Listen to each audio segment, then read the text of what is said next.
Hi hello welcome to KY cooking home. ఈరోజు special పుదీనా chicken kebab.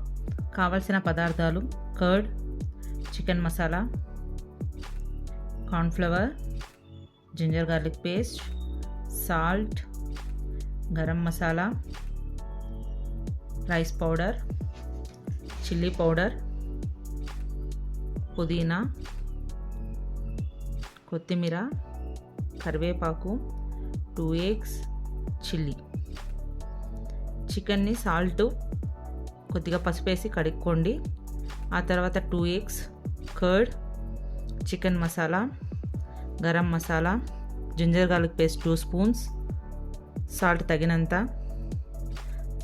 Chilli powder తగినంత, rice powder 1 spoon, 3 spoons cornflour, chilli,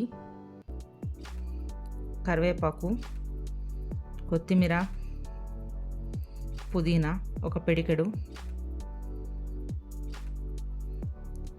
వేసి బాగా mix చేసుకోండి. 2 hours magnet చేసుకోండి. దాని తర్వాత ఆయిల్ బాగా వేడెక్కాలి. కబాబ్ వేసుకొని బాగా డబుల్ రోస్ట్ చేసుకోండి. ఆ తర్వాత సర్వ్ చేసుకుంటే వేడి వేడి పుదీనా చికెన్ కబాబ్ రెడీ.